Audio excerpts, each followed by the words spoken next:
Hi guys! Good day po! Gagawa po tayo ngayon ng ice candy. Ang flavor po nito ay buko. Ito po ang mga sangkap.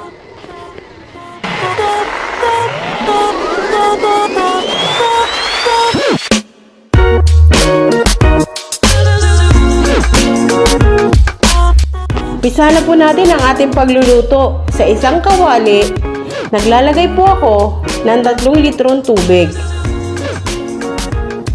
Papakuluin natin ito.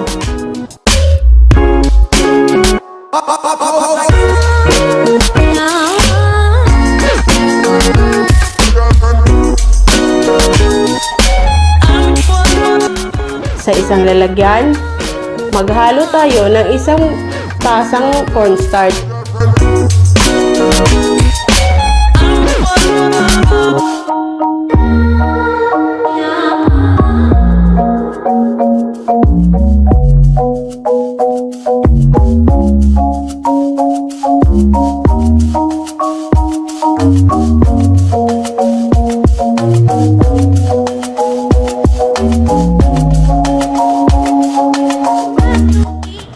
Tunawin natin ito at ihalo sa kumukulong tubig.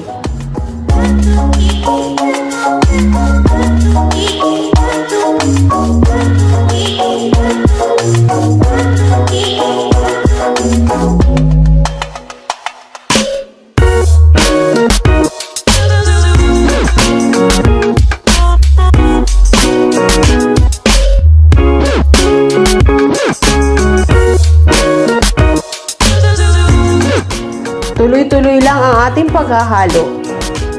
Idagdag natin ang 3 litrong tubig ulit.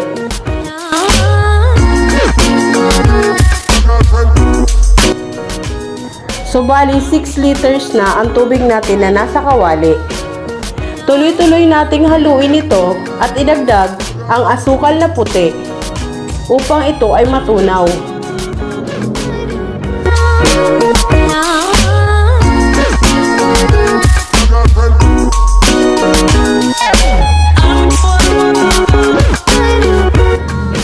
So ayan na, luto na ang ating ginawang mixture.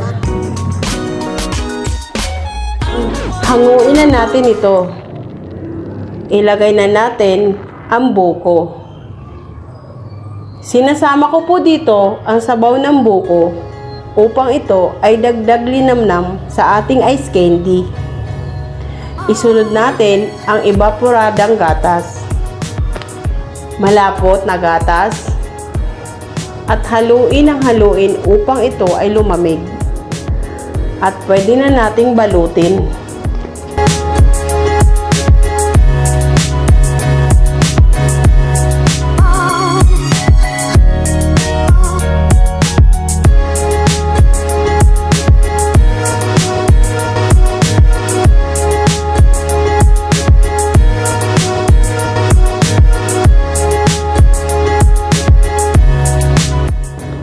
Umpisa na natin ang ating pagbabalot.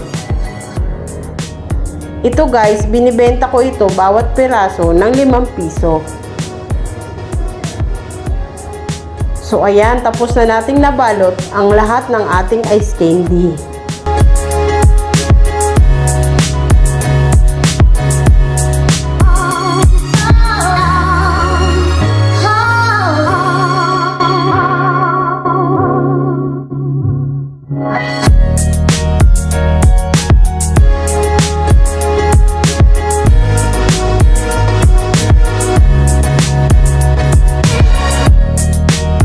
Nagawa po ako ngayon ng 113 na piraso ng ice candy. Sa 200 kong puhunan, kikita po ako ng 300. Okay na okay. So ayan guys, kapag sa lugar nyo madaming tao, mabenta ito. Salamat po! Huwag niyo pong kalimutang mag-subscribe. Ito po muli si Manang ang nagsasabing sa ating mga kamay, nakasalalay, ang sarap ng buhay. Thank you po! Bye-bye!